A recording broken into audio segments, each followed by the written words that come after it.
الأحياء منهم والأموات أستغفر الله العظيم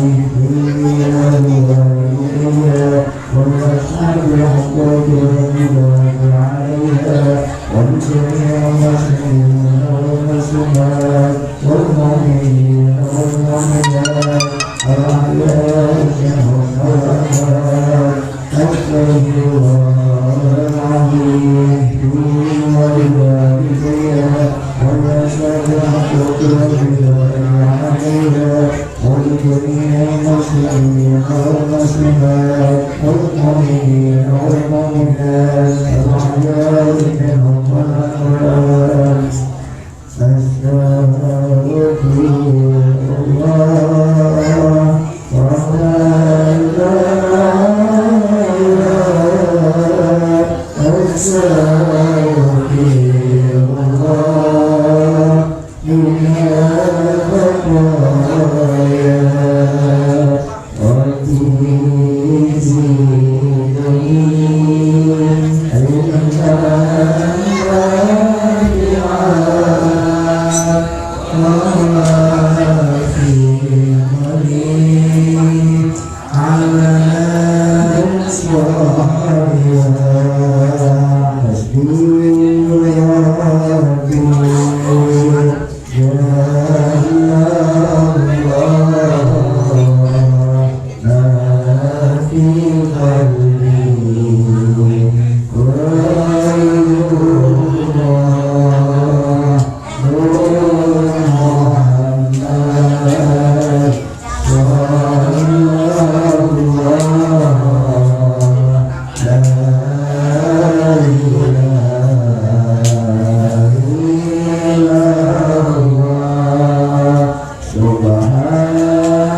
وعلى هذه بركة مصر والمرض ونفاق في الدنيا والآخرة وبالنجم وليدخل نياتنا بنياتنا وقصدنا وقصد وجنا بوجهه وقلنا بأمرنا وعملنا بأمانهم فسيدنا بنا بسيدنا بملكتنا ببركة يجعل الله يجعلنا وإياكم من المتقين كالمسكين العقدة الصغيرة في سبة رسول الكريم ويتوفيق وآله لنا في حجاتهم وفيهم وأن الله يكون علينا بالشفاء ويكتب لنا خشوة ويكون من عام حجاتنا ونعم دين النبي محمد بهذا المجلس يسرهم اللهم إنا نستغفر صحيح وأن يجعل كل ما سمعت عليه محمد وسلم أحوال تقبل عنا وبنا كان يقبل به وبه رسوله أبو بكر ومنه ورسول رسول الجسد الله تعالى ناصر على هذه وعلى كل من يصلي ويقول يا رب يجعلنا وعن المسلمين الذي هو الوضوء والعقل والصوم على هذه وعلى كل من يصلي ويحدث من الشيطان على رسول الله عليه وسلم على من هو هؤلاء بسم الفاتحة أعوذ بالله من الشيطان الرجيم بسم الله الرحمن الرحيم الحمد لله رب العالمين إياك نعبد وإياك نستعين صراط المستقيم صراط الذين أنعمت عليهم غير المغضوب عليهم ولا الضالين السلام عليك أيها النبي ورحمة الله وبركاته السلام علينا وعلى عباد الله الصالحين السلام علينا وعلى عباد الله الصالحين والسلام عليك يا رسول الله الصلاة والسلام عليك يا رسول الله قلت حيلتنا خذ بأيدينا يا رسول الله الصلاة والسلام عليك يا رسول الله الصلاة والسلام عليك يا رسول الله ضاقت حيلتنا أدركنا يا رسول الله يا رسول الله أنا في جاهك يا رسول الله يا رسول الله السلام عليك يا رسول الله السلام عليك يا سيد الأنبياء السلام عليك يا أزكى الأصفياء السلام عليك يا أشرف الأشقياء السلام عليك يا إمام الأنبياء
الله